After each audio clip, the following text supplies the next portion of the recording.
계라는 게 무엇인가? 한번 공부해 봅시다. 계란 무엇인가?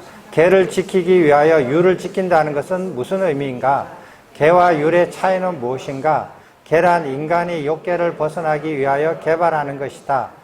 여기에는 7가지가 있으며 이것을 차례대로 개발하면 인간을 욕계에 묶어두는 감각적인 욕망에 대한 열기는 점차 차가워지고 냉각된다. 세존의 가르침을 엄밀하게 나누면 2가지이고 간략하게 나누면 2가지다. 간략하게 나눈 2가지가 법과 율이다. 계는 법이고 법에 속하며 율이 아니고 율에 속하지 않는다. 율은 율이고 율에 속하며 법이 아니고 법에 속하지 않는다. 500명 장로 비구들의 대화에서 볼 수 있듯이 그들은 법과 율을 분별하였다. 그래서 그들은 율은 율장에, 법은 경장에 담아 전승하였다. 따라서 경장에 포함된 율은 후대의 잘못이다. 율을 후대에 추가한 자들은 율을 계라고 이름하여 추가하였고 계와 율을 섞어서 한 묶음으로 만들어 계라고 이름하여 추가하였다.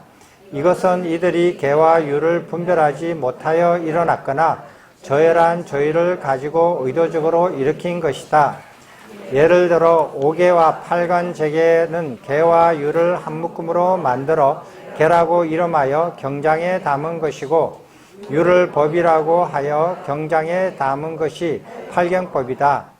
18가지 이름한 팔경법을 경장에 담으면 내용이 옳지 않고 율장에 담으면 이름이 옳지 않다. 이것들은 분명 500명 아란 장로 비구들이 경장에 담은 것이 아니고 세존의 율이 아니다. 경장에 담지는 않았으나 통상적으로 삼위계라고 하는 식계도 계와 율을 한 묶음으로 만들어 계라고 이름한 것으로 세존의 율이 아니다. 또한 계와 율을 분별하지 못한 자들이 비구계, 비구니계, 삼위계, 삼인이계, 수계식, 구족계와 같은 잘못된 단어와 표현을 사용하여 세존의 법과 율을 어지럽히고 사라지게 한다.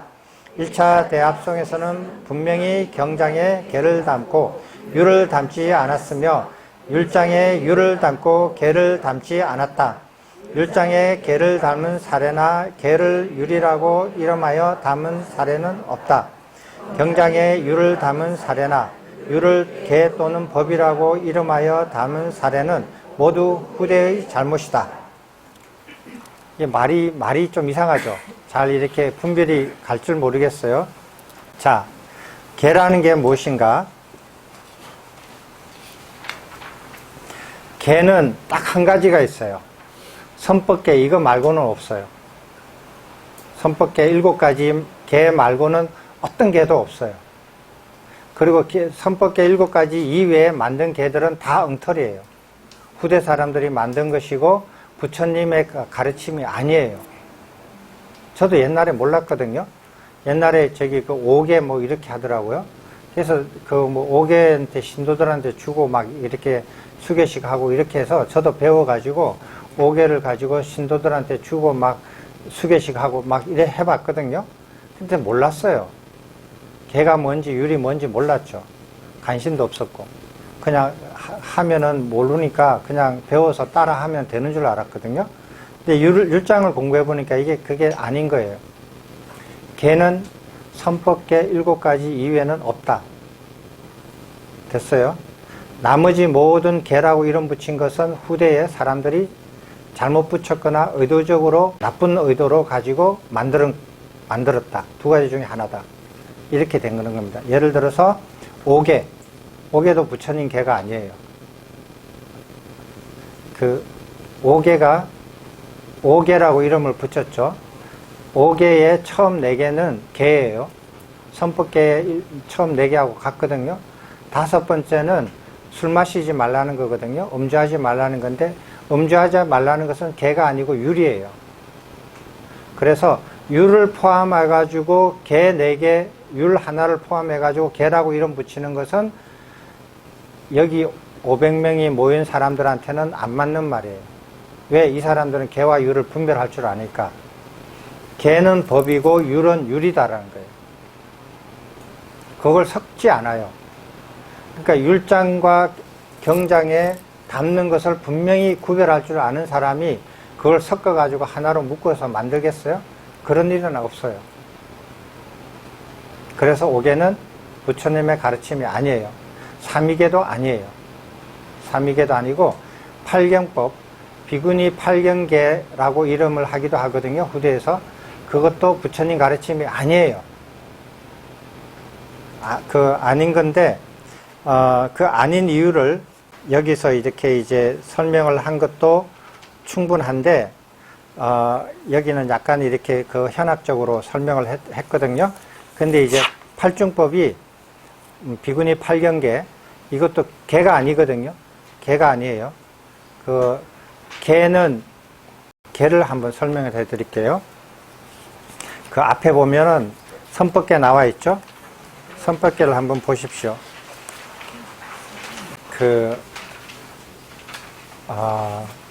사회에서는, 지금 흔히 이제 불교계에서는 율장에 대해서 전문가를 계율 전문가라고 얘기를 해요.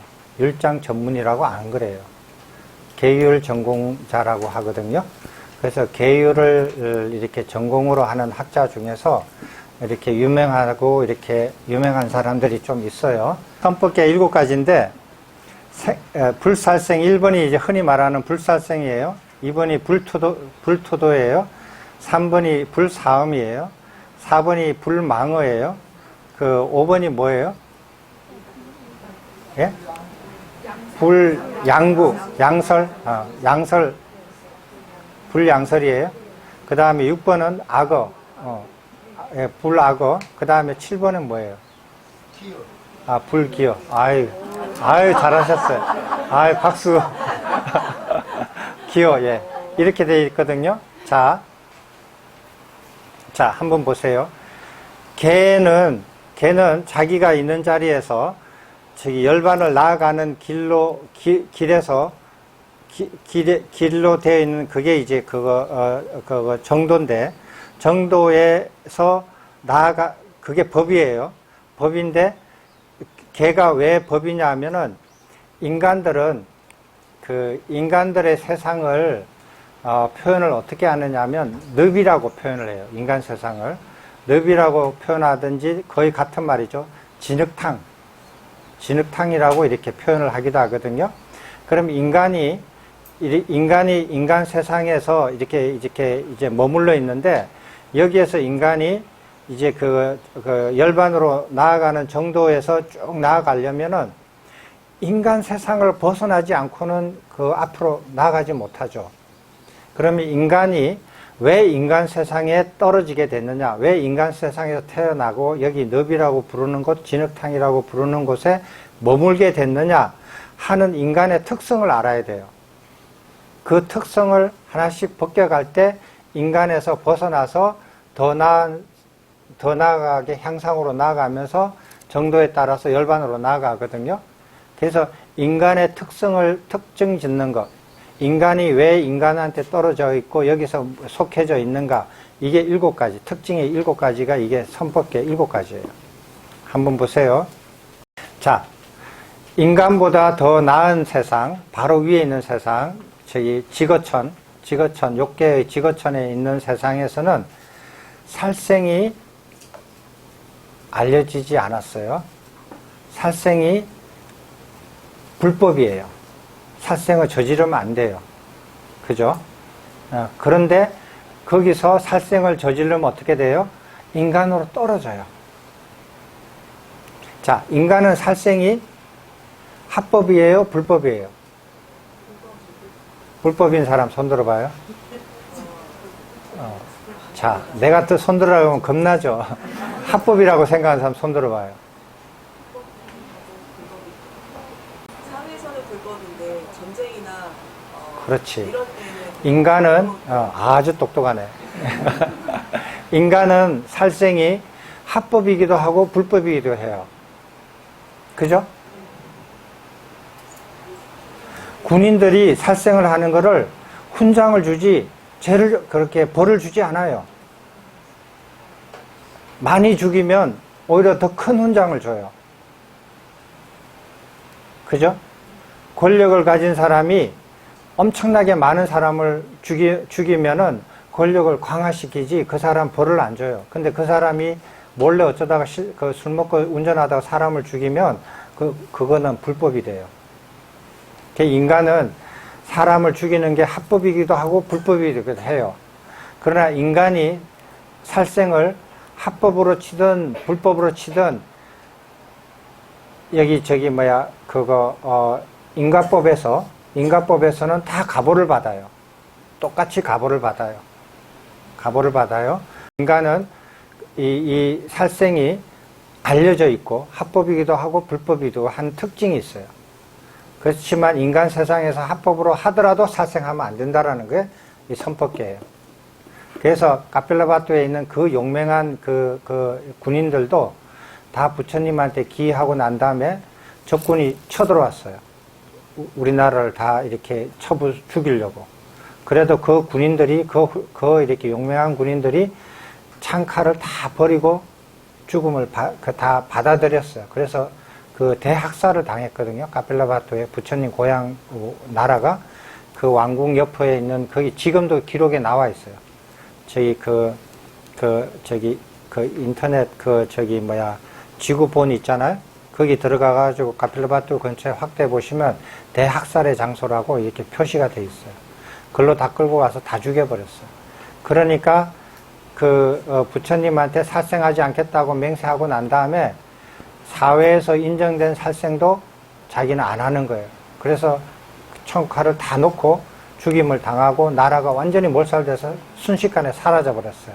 자기만 죽는 게 아니라 자기 가족들도 다 죽고 다 그렇게 해도 반격을 안 했어요. 그렇게 이제 다 받아들인 거거든요. 계를 지키고 목숨을 버렸다. 그거예요. 자, 이게 인간의 특징이에요. 자, 인간보다 아래는 뭐예요? 축생. 축생에서 살생은 합법이에요? 비법이에요? 불법이에요? 축생은 살생이 불법인 경우가 없다. 그죠? 살생 안 하면 못 산다. 생존하지를 못한다. 예를 들어서 뱀 같은 경우는 배고플 때마다 살생을 안 하면은 죽죠. 그래서 살생을 밥 먹듯이 해요. 밥 먹듯이 아니라 밥 먹을 때마다 살생을 해야 돼요. 죽은 고기를 안 먹거든요. 저장해서 안 먹어요. 뱀은 먹을 때마다 살생을 해요. 그러면 초식동물은 살생 안 하느냐? 살생 무진장하죠? 다 풀 뜯어 먹잖아요. 살생 안 하는 동물이 있느냐? 있어요. 꿀 같은 경우, 벌 같은 경우. 그래서 이렇게 그 꽃에서 벌을 이렇게 뽑아서 그걸로 먹고 사는 거예요. 물론 공격하면은 서로 전쟁을 해서 죽이기도 하지만 누가 공격 안 하면은 이렇게 꿀만 먹고 사니까 살생을 안 하죠. 살생을 안 하고 사는 축생도 있긴 있어요. 그렇지만 대부분의 축생들은 보편적으로 살생이 100% 합법화되어 있다. 살생을 불법화하는 그거는 없다. 없어요. 그죠? 이해됐죠? 그게 인간과 축생과의 차이예요. 됐습니까? 왜 인간이 여기 와 있는지? 자, 그러면 그게 이제 개예요. 불살생 개예요. 그 다음에 불투도개 있죠? 불투도개. 주지 않는 것을 가지지 말라. 그래서 인간 바로 위에 있는 욕계 지거천상에서는 그거 훔치는 것이 알려져 있다? 없다? 알려져 있지 않다. 훔치는 게 뭡니까? 라고 해요. 훔치는 게 알려져 있지 않다. 왜? 부족함이 없으니까. 부족함이 없으니까 훔칠 필요가 없고 모든 게 풍족하다 이거예요. 먹고 사는데 풍족하니까 어느 누구도 훔칠 필요가 없다. 나눠주기는 해도 훔치지는 않는다. 그런 삶을 사는 사람들 속에서 누가 엉뚱하게 훔쳤다. 그러면 그 사람은 죽어서 인간으로 떨어진다. 그죠? 인간은 훔치는 것을, 주지 않는 것을 훔쳐요, 훔치지 않아요? 훔치는 것이 합법이에요? 불법이에요? 합법? 불법? 예? 그렇지. 이제 머리가 돌아가네. 왜 합법, 훔치는 것이 왜 합법이에요? 그죠? 인간들이 인간 사회에서 훔치는 것을 합법화한 방법을 통해서 훔쳐요. 전쟁을 일으켜가지고 이기면은 다 훔쳐가도 돼요. 합법이에요. 훔치죠? 약탈하죠? 자, 그 다음에 권력을 가져요. 권력을 가지면 자기 권력을 가지고 그 안에서 자기가 원하는 것을 다 훔쳐요. 안 주는데 뺏어요. 근데 상대가 꼼짝을 못해요. 그렇게 해서 훔쳐가는데 그게 절도죄 안 걸리잖아요. 그죠? 합법이에요. 그런데 멀쩡한 사람이 지나가다가 남의 자동차 훔쳐서 타고 간다. 그 걸리죠. 불법이에요. 그 감옥 가요. 그래서 인간 세상에서는 절도가 합법이기도 하고 불법이기도 하다.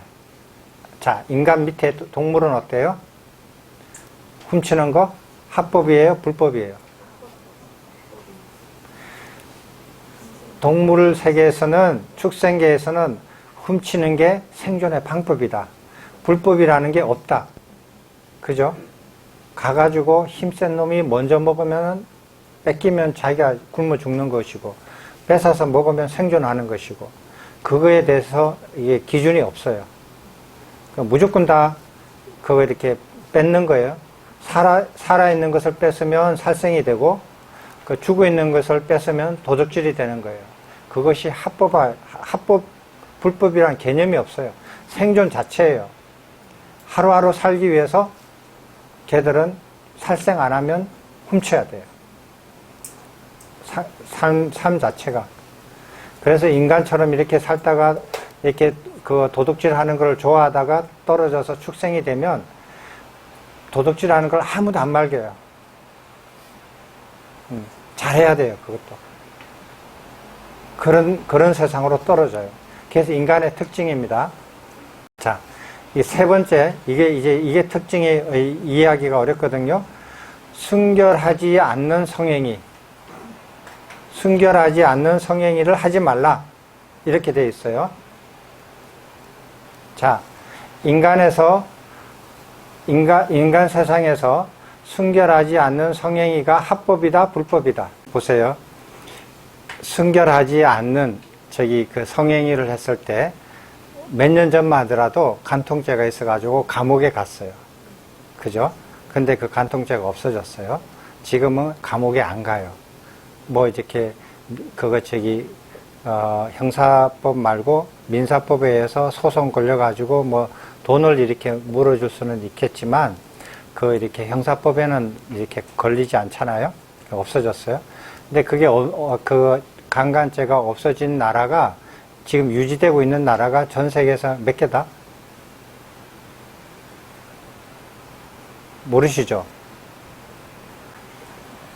우리나라가 그 간통죄가 없어졌을 때 전 세계에서 몇 개 안 남은 나라에 하나 꼽혀졌어요. 그래서 우리나라가 사라져가지고 전 세계에 아마 요 한 손가락으로 해도 다 안 돼요. 남아있는 데가. 거의 다 없어졌거든요. 인간 세상에서 순결하지 않는 성행위가 합법, 불법에서 두 가지 다 거의 다 이제 공존한다. 그런데 합법이 더 많이 기울어졌다. 앞으로 가면 갈수록 합법화가 될 확률이 크다. 도덕적으로는 비도덕이라고 말할 수 있겠지만 법률적으로 따지면은 합법으로 갈 확률이 지금 추세다. 그거 순결하지 않는 성행위가. 순결한 성행위는 합법이다. 그죠? 순결한 성행위는 합법이다. 그걸 장려한다. 장려해가지고 애 놓으면은 돈도 준다. 이제 이런 세상이에요. 그럼 인간보다 조금 더 나은 지거천 세상에서는 순결하지 않는 성행위는 어떻게 됐다? 네, 불법이다. 알려져 있지 않다. 근데 그 지거천에 있는 그거 이렇게 그 중생들이 살면서 순결하지 않는 성행위를 했다. 알려져 있지 않지만 어떻게 했다. 그러면 죽어서 인간으로 떨어진다. 그래서 태어난 인간들이다. 그런 거예요.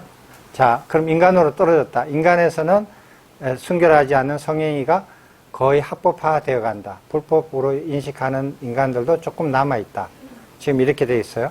그러나 인간의 인식이 합법으로 남아있던 불법으로 남아있던 상관없이 부처님의 이렇게 가르침에 의해서 그거 순결하지 않은 성행위를 하면은 이거는 타락하게 돼 있다. 타락해서 그거 축생으로 떨어졌다. 축생에서는 순결하지 않은 성행위가 합법이다, 불법이다? 네? 법이 없으니까 법을 따질 필요가 없다. 야, 이제는 돌아가더니 획 날아가 버리네. 예. 축생에서는 순결하지 않는 성행위라는 것이 의미가 없다. 의미가 없다. 그런데도 불구하고 아주 특정한 일부의 축생들은 평생 배우자 하나만 그거 이렇게 하고만 살고 그 배우자가 죽어도 재혼 안 한다. 그런 축생이 있어요. 그 인간이 본받아야 할 축생들이 있어요. 그 축생 이름 아는 사람? 네? 기러기? 또? 늑대? 또요? 그 잘못 알고 있는 거야. 또 없어요? 저도 잘 모르거든요. 근데 그런 거 있다라는 소리는 들었어요. 그래서 이게 좀, 배워야죠. 기러기, 그 다음에 늑대, 그죠? 늑대가 확실해요?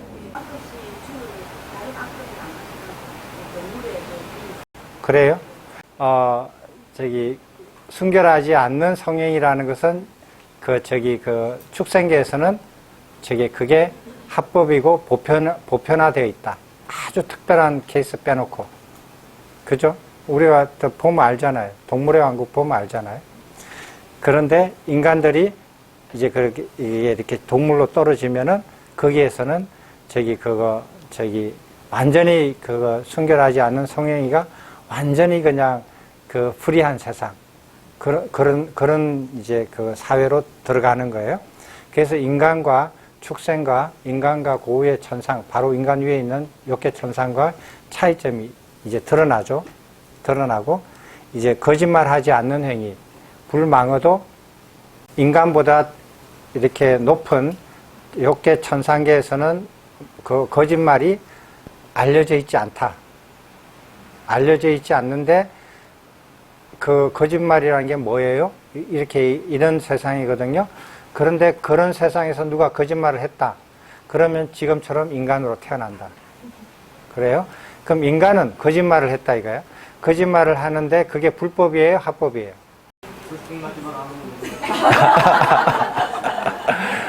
들통나지 않으면 합법이고 들통나면 불법이에요?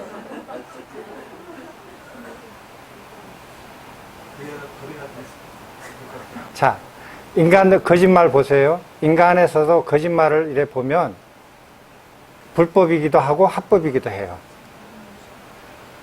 거짓말은 거짓말인데 남한테 피해를 안 준다는 거예요. 그러면 누가 감옥에 안 보내잖아요. 근데 거짓말을 했는데 사람을 죽이게 했다든지 엄청나게 큰 재산 피해를 줬다든지 뭔가 상대방한테 큰 피해를 주면 그 책임을 묻죠. 그죠? 그런 거짓말은 불법이에요. 그런 거짓말은 사기죄에 해당이 될 수도 있고, 뭐 여러 가지 이렇게 문제를 일으킬 수가 있어요. 뭐 명예훼손죄에 걸리기도 하고, 뭐 이렇게 법에 걸릴 수가 있는데, 근데 다른 사람한테 아무런 해를 끼치지 않는 거짓말. 이런 거짓말은 그 거짓말 해도 그냥 일상생활에서 누가 그거 이렇게 피해를 안 입으니까 그냥 봐주죠. 그냥 저 사람이 좀 멀리 해야 되겠다. 뭐 이 정도로만 되지 그걸 뭐 이렇게 불법이다, 이렇게 감옥에 보내야겠다 이러지 않는단 말이에요. 그래서 합법과 불법이 다 저기 그거 공인돼 있다. 거짓말은. 근데 거짓말은 거짓말이에요. 거짓말은 거짓말인데. 그래서 사람들 보면 저기 이렇게 거짓말을 아주 숨만 쉬면 거짓말을 아주 능숙하고 미묘하게 하고 그 다음에 아주 이렇게 묻어서 살짝 이렇게 거짓말을 묻혀서 한다고요. 아주 능숙하게 잘하더라고요. 그죠? 그런데 축생은 어떻게 돼요? 축생은 거짓말이 합법이다, 불법이다? 어때요? 그 자체가 거짓말하는 무슨 자체가요? 축생이고 맹구하든가 모든 사람은 방식이 네. 우리가 살기 위해서는 다 예. 그래서 걔들은 말로만 거짓말하는 게 아니에요. 몸으로도 거짓말하고 피부로도 거짓말하고 삶 자체가 거짓말이에요. 왜? 상대를 잡아먹어야 되니까. 위장을 해야만이 상대를 잡아먹거든요. 위장 안 하면 상대를 못 잡아먹어요. 그래서 인간은 말로만 거짓말을 하는데 물론 몸으로 거짓말하는 사람도 있을 수도 있겠지만 축생으로 넘어가면 모든 것이 다 거짓말이다. 몸 자체, 그거 이렇게 피부, 털 이런 거, 카멜레온 이런 거 전부 다 모든 것들이 상대를 속이기 위한 거짓말이다. 거짓말이 곧 생존의 기술이다. 능숙하게 한다. 그래서 거짓말을 여기서 능숙하게 삭삭삭삭 하는 사람은 죽어서 떨어지면은 축생으로 돼요. 그럼 그 세상에서 능숙하게 거짓말을 하면서 살 수가 있어요. 이게 인간의 특징이에요. 됐죠? 그래서 인간이 부처님을 뵙고 난 다음에 인간에서 자기가 지금 있는 상태에서 한 발자국이라도 앞으로 나아가려고 정도에서 열반으로 한 발자국으로 나아가려고 한다면은 반드시 이 7가지는 지켜야 된다는 거예요. 이거 안 지키면 어떻게 된다? 축생으로 곧바로 떨어진다. 그렇게 되면 부처님을 만나고 싶어도 만날 수도 없다. 만나도 부처님인 줄도 모른다. 그래서 이 7가지는 반드시 지켜라 하는 거예요. 이게 계예요. 이 계라는 거는 이 7가지 외에는 없어요. 됐습니까? 그 잘못된 거예요. 아니, 잊어버린 게 아니에요. 그 잘못된 거예요. 제가 율장을 공부하기 전에 경장에 다 그렇게 돼 있거든요. 그래서 긴 길에게 짧은 길에게 저도 이렇게 경장을 그걸 읽고 그냥 정리를 했어요. 그때는 율은 완전히 제 머릿속에서 제껴놓고 그냥 넘어가자. 율은 포함시키지 않았어요. 제 머릿속에서. 그렇게 정리했는데 율장을 공부하고 나니까 그게 보이는 거예요. 다 그거 잘못됐어요. 제 경장에서 그렇게 긴 길에게 짧은 길에게라고 그거 이름 붙여서 이렇게 설명되어 있는 것들이 개를 모르고 하는 소리예요. 율을 모르고 개를 모르고 하는 소리예요. 그 나중에 다 고쳐드릴게요. 자, 그 다음에 선법계를 했잖아요. 그게 팔중법이 부처님 가르침이 아니라는 것은 며칠 전에 저기 효천스님께서 아주 잘 이렇게 설명을 하셨어요. 제가 그걸 한번 이렇게 그거 요약해 볼게요. 긴장하셔야 돼요. 3일 전에 한 걸 얼마만큼 기억하는지 테스트 할 거예요. 자, 부처님 팔중법이 비구니 팔경계가 부처님 가르침이 아니다. 비불설이다. 그 근거로 효천스님이 첫 번째 뭐라고 하셨어요? 시기적으로. 예, 시기적으로 모순이 있다. 무슨 시기? 재정의 시기가 모순된다. 왜? 그 비구니계가 이렇게 비구니가 출가했을 때가 부처님 정각을 이루시고 나는데 5년째거든요. 근데 여기서 율장에 봤듯이 최초의 율, 제일 먼저 만든 율이 12년째예요. 그죠? 그러니까 율장에 최초로 만드는 율이 12년째부터 시작을 하는데 어떻게 5년째 되는 팔중법이 나왔느냐는 거예요. 그러면은 이 500 아라한 비구들이 최초의 율을 잘못 말한 거잖아요. 500명이 다 잘못한 거거든요. 그럴 리는 없다. 그래서 500명의 비구들이, 아라한 비구들이 옳다면은 최초의 율은 12년째 만든 거다. 그러면 12년 이전에 만든 율은 부처님이 만든 적이 없다. 근데 비구니 팔중법은 5년째에 만들었다. 라고 기록이 되어 있는데 이것은 후대 사람이 시기를 모르고 끼워 넣은 거다. 엉뚱한 곳에 끼워 넣었다. 됐죠? 이거 하나만 보더라도 더 이상 얘기할 필요 없어요. 근데 두 번째는 뭐라고 그랬어요? 두 번째 기억나시는 분? 그 내용에서 팔년법에서 식차 만화, 자자 이런 단어들이 들어가는데 이런 단어들은 비구니 승가가 형성되고 난 다음에 만들어진 개념이잖아요. 그런데 비구니 승가가 만들어지고 난 다음에 생긴 개념을 비구니가 형성되기 시작할 때 조건으로 내걸었으니까 이건 틀린 거 아니에요. 내용의 시기가 안 맞다. 틀린다 이거예요. 됐죠? 비구니 승가가 만들어지고 난 다음에 발생하는 개념이 비구니 출가에다가 조건으로 내걸은 팔중법 안에 들어갔다라는 것이 시기가 모순이다. 그래서 이거는 안 맞다는 거예요. 만들어지지도 않는 개념을 거기다 넣었으니까 이거는 분명히 그 식차만화나 자자나 이런 개념이 만들어지고 난 다음에 이 사람이 잘못 끼워넣은 거다. 시기를 안 맞게 끼워넣은 거다. 이게 효천선생님 말한 두 번째예요. 자, 세 번째가 뭐예요? 효천선생님 말씀하신 거. 네? 소수율의 소수율에 뭐 찍어요? 소수율의 예. 그 팔정법의 내용을 예. 소수율에다가 상치된다는 거요? 반대된다는 거요? 그건 네 번째였어요. 그건 네 번째 이제 말씀해 주신 거. 세 번째는 뭐라고 말씀하셨어요? 저기 그 세 번째 한 게 뭐냐면 팔중법이 의무율에도 속하지 않는다.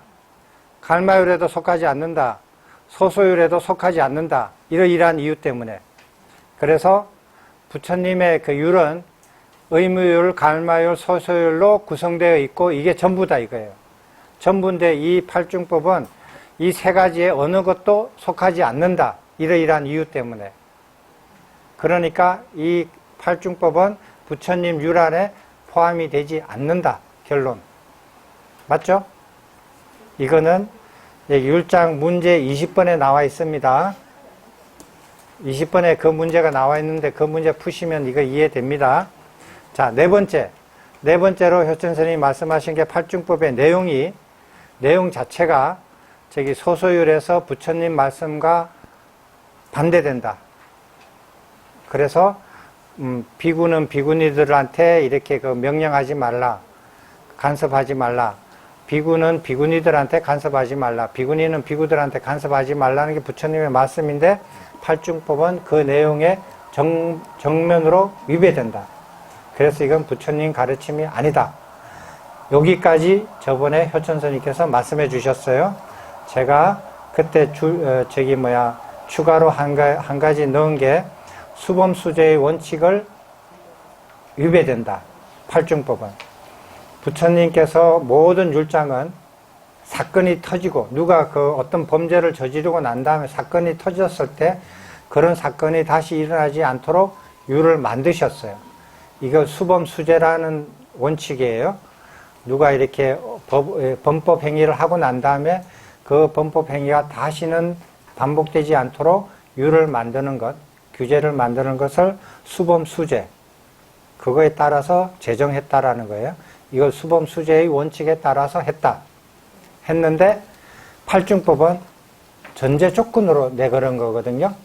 이것을 지키면 주고 허락하고 안 지키면 안 한다, 허락하지 않겠다 라는 전제 조건으로 줬으니까 이것은 수범수재의 원칙에 정면으로 위배되는 첫 사례다.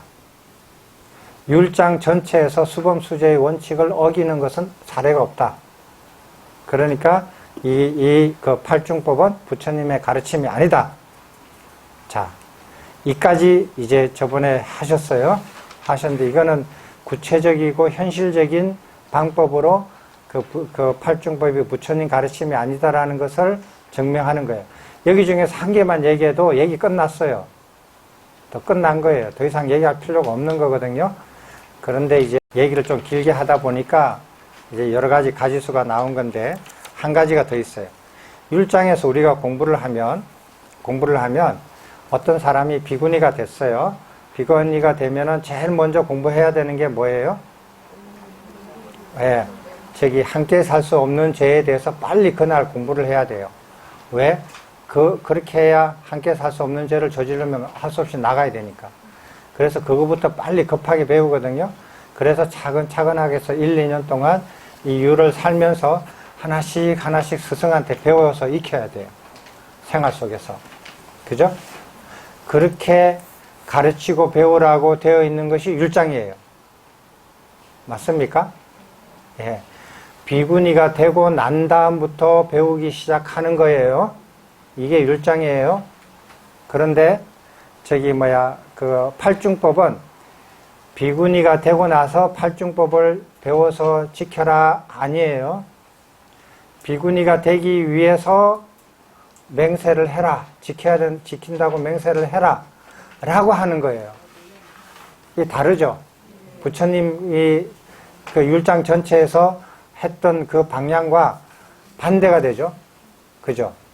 자, 그러면은 어떤 사람들이 부처님 가르침 율장은 비구나 비구니가 되고 나서 스승한테 하나씩 배워가지고 1, 2년 동안 생활에서 완전히 익힐 때까지 하나씩 생활에 살아가면서, 옆에서 살아가면서 다 익혀야 되는데, 260세계를, 그거를 조건으로 딱 걸어가지고 이것을 맹세하면 허락하고, 이것을 맹세하지 않으면 허락하지 않는다.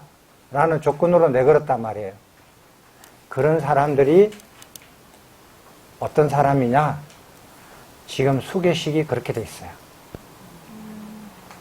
지금 세상에, 지금 불교계에 어떤 사람이 출가하겠다고 와가지고 비구가 되겠습니다, 비구니가 되겠습니다 하면 어떻게 되냐면 수계식을 해요. 수계식을 해서 260세계를 지키겠습니까? 지키겠습니다. 3번 물어봐서 맹세를 하면 연비를 하고 수계식을 하고 수계정을 주면은 그 사람은 비구가 되고 비구니가 돼요. 율을 지키고 그것을 배워서 지키는데 1년 이상 걸리고 시간이 걸리는데 그것을 의식화해가지고 땡쳐버려요. 수계식으로 딱 해가지고 그걸 땡치고 그 다음에 지키는지 안 지키는지 그냥 내몰라라 그래요. 주는 사람도 지키는지 안 지키는지 몰라요. 그걸 받은 사람도 지키는지 안 지키는지, 그 다음에 지키면 어떤 벌을 받는지, 어떤 것은 이렇게 어기면 어떤 벌을 받고, 어떤 것은 어기면 저런 벌을 받고, 이런 거 전혀 몰라요. 그냥 맹세합니까? 맹세합니다. 지키겠습니까? 지키겠습니다. 하고 연비하고, 그래서 율을 지키겠다, 안 지키겠다, 이것을 만든 사람. 현재가 지금 대승불교가 그렇게 돼 있거든요. 율을 의식화해가지고 수계식으로 율 전체를 260세계를 지키겠습니까? 안 지키겠습니까? 이래가지고 그냥 뭐 단순하게 이렇게 의식해가지고 맹세하고 그냥 그거 이렇게 연비하고 그리고 이제 끝났다라고 하거든요. 그 다음부터는 안 가르쳐줘요. 율을. 배운 적도 없고 가르쳐 준 적도 없어요.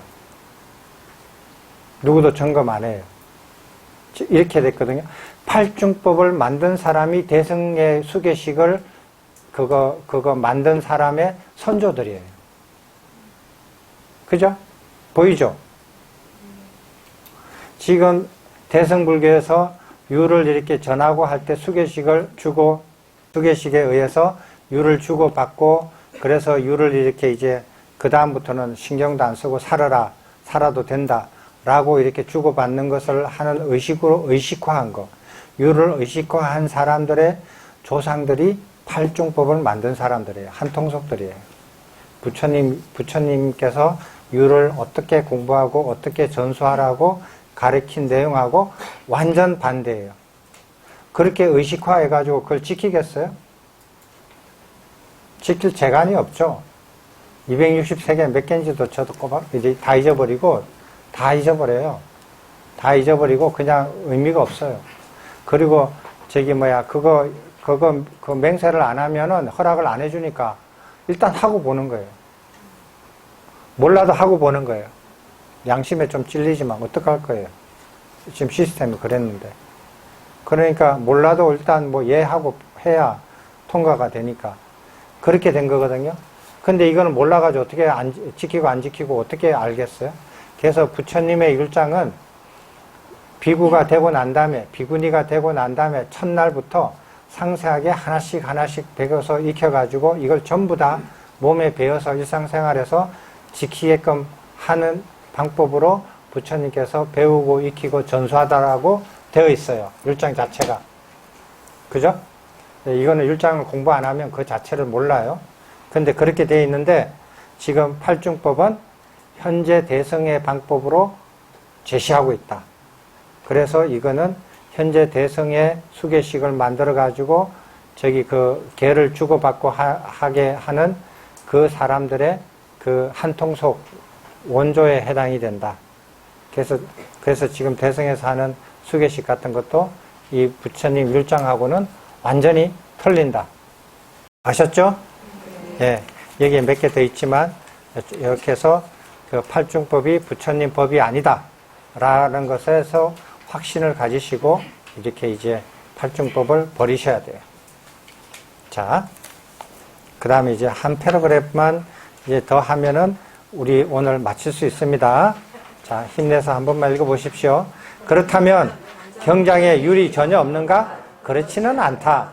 율장에 해당하는 모든 율은 경장에 없는 것은 당연하나 율장에 없는 성자의 율과 선서의 율이 경장에는 있다. 선법계 바른 신구행, 정견, 바른 생활은 더 이상 초선정 이상 성취한 성자의 일탈을 제거하지 못한다. 성자가 바른 길을 벗어나 일탈의 상태에 있다면 성자의 이탈을 제거하는 것은 바른 길이다. 법이며 율장이 아니라 경장에 담아야 하는 것이다. 부처님을 의미하는 2인칭이 아니고 석가모니 부처님과 과거의 모든 부처님을 포섭함한 3인칭이다. 율과 계를 분별하여 율과 계에 대한 잘못을 모두 바로잡아 율이 바르게 지켜지고 율이 법요를 유지되도록 것이 본서가 기대하는 두 번째이다.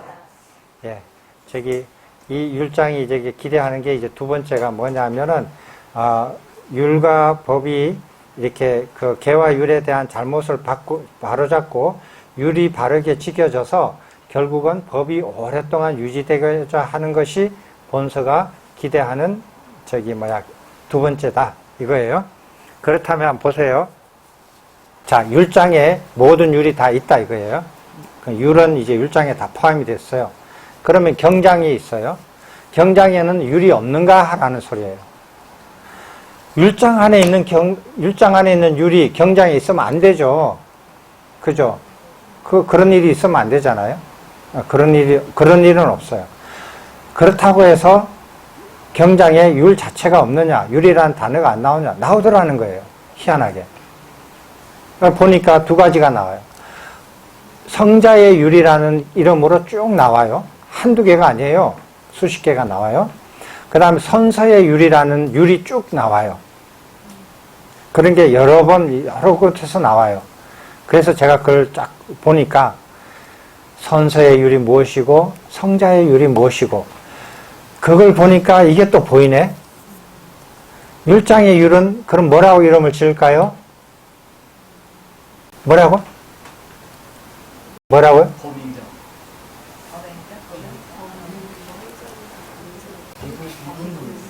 그렇지. 아유 똑똑해라.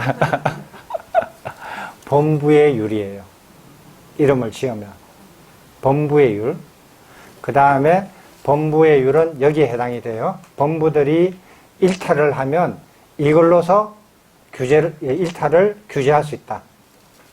범부들이 정도에서 일탈하는 것이 4가지 일탈이 있는데 그것을 이것으로서 그 일탈을 규제할 수 있다.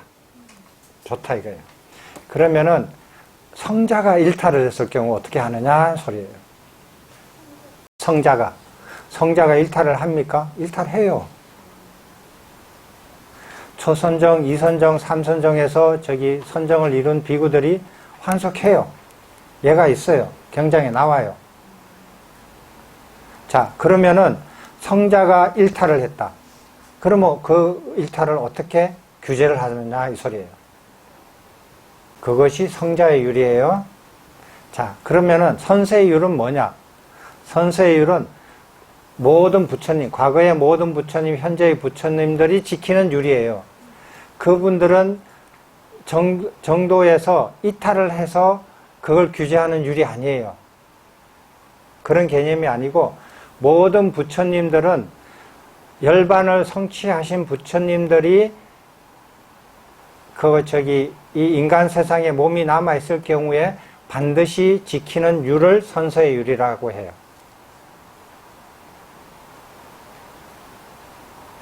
됐죠?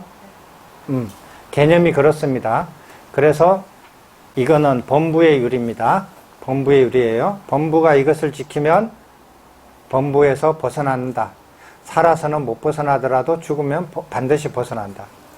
됐죠? 예. 그 다음에 성자가 일탈을 하면은 그 일탈은 무엇으로 이제 그 일탈을 규제하느냐?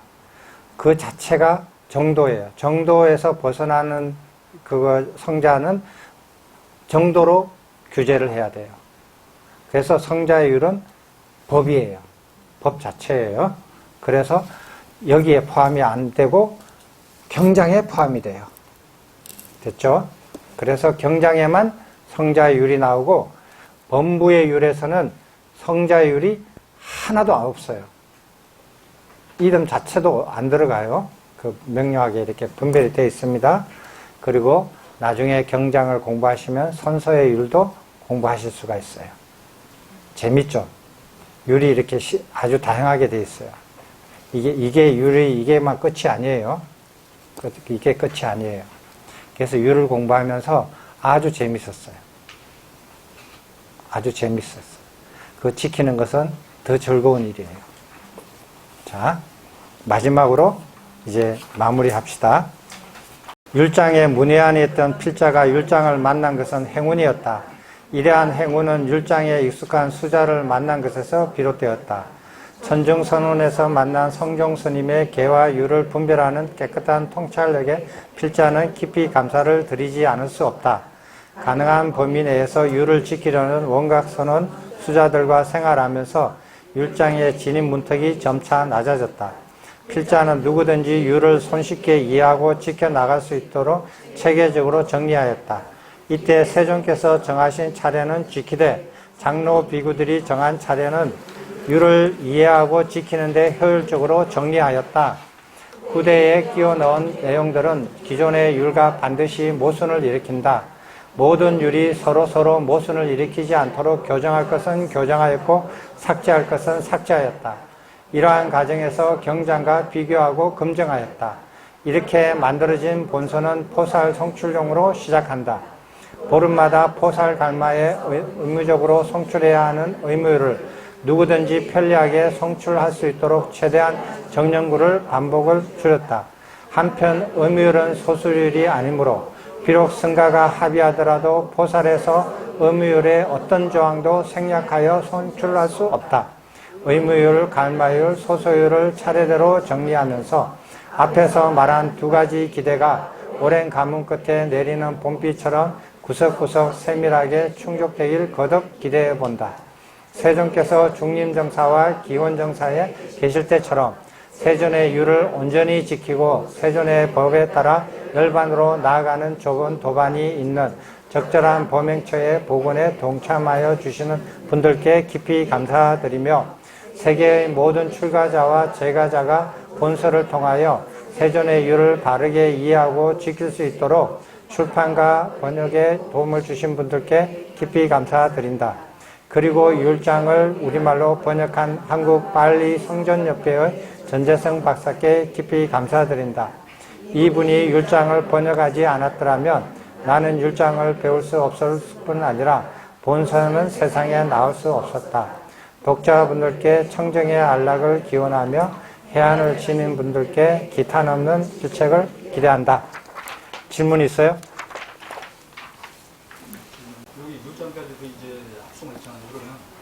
혹시 500명이 아람 중에는 비군이 없었는지 그게 없었어요.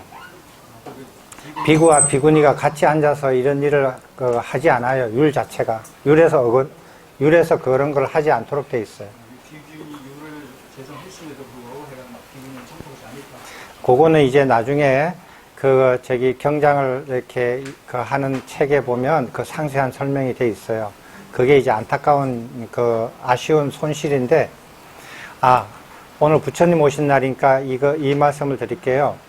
율장을 이렇게 이제 책 나오고 나서 이제 지금 몇 달 후에 이제 책이 1권이 나오거든요. 그 책은 제목이 부처님의 삶과 가르침이라는 책이에요. 근데 그 책은 니까야 사부 경장을 이 질문에 맞춰서 다 이렇게 배열을 한 거예요. 재배치한 거예요. 재편집한 거예요. 부처님께서 언제, 어디서, 누구에게 무슨 가르침을 주셨나? 이 질문을 가지고 시간대로 다 풀어 제낀 거예요. 무슨 말인지 알겠어요? 부처님께서 언제, 어디서, 누구한테 무슨 내용의 법문을 설하셨는가 하는 의문의 대답을 하나씩 다 풀어가는 거예요. 시대별로, 시간의 흐름에 따라서. 그 책이 이 책이에요. 그래서 이 책을 읽으면 부처님의 일대기를 알 수 있어요. 그리고 부처님께서 만났던 모든 사람들을 다 만나실 거예요. 그래서 부처님께서 이 사람을 만났어요. 최초로 만났을 때 이 사람한테 무슨 법문을 하셨어요. 그러다가 몇 년 후에 이 사람한테 또 법문을 하셨어요. 또 몇 년 후에 또 하셨어요.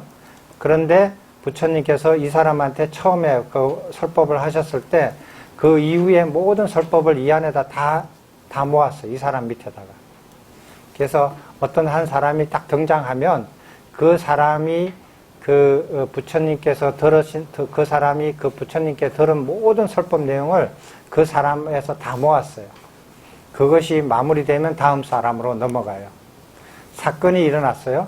그 사건에 일어나서 관련되어 있는 모든 내용들을 다 일목요연하게 정리하고 난 다음에 그 사건이 해결되고 다 이제 정리됐어요. 그 다음 사건으로 넘어가요. 이런 방식으로 해서 가지런하게 부처님의 일대기를 다 알게 되고 부처님께서 어떤 가르침을 언제 어디서 누구한테 펼치는가를 다 알게 되고 만난 그 사람의 부처님께 해주신 그 설법을 들으면 그 사람이 성품과 성격과 인물들을 알 수가 있어요. 간접적으로. 그렇잖아요? 그걸 쭉 다 알 수가 있거든요. 사건들도 다 알 수가 있어요. 그래서 부처님께서 사시면서 어떤 사건을 어떤 그 차례대로 다 겪었는지도 다 알아요. 되게 재밌죠? 엄청 재밌어요. 몇 달 있다가 드릴게요. 근데 이 책은 너무너무 재밌어가지고 안 나눠줄 거예요.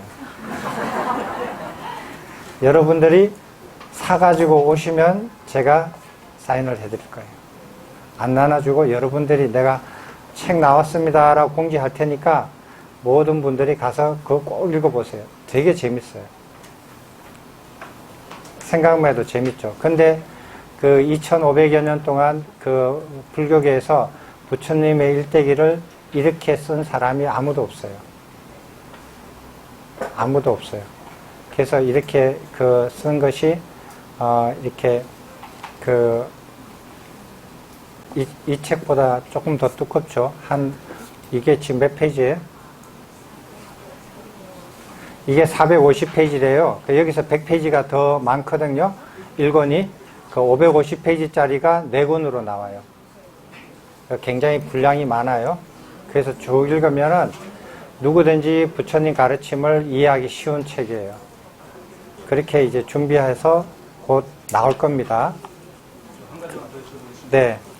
그럼 지금 우리가 숙제에서 지계와 활정도라는 한국에 그거는 계속 우리 현재 지계와 활정도가 아니라 지우와 활정도라는 걸 바꾸고 다는 그런 거 다 바꿔야 돼요. 그때 지우 네. 우리가 사막을 할 때 뭐라 그래요? 개학, 정학, 해학이죠? 개학이 아니에요. 유락이에요. 그래서 제가자들은 그게 그 시작부터 적용이 안 돼요. 유락이에요. 그 다음에 그거 법원할 때 뭐예요? 개원, 정원, 해원이죠?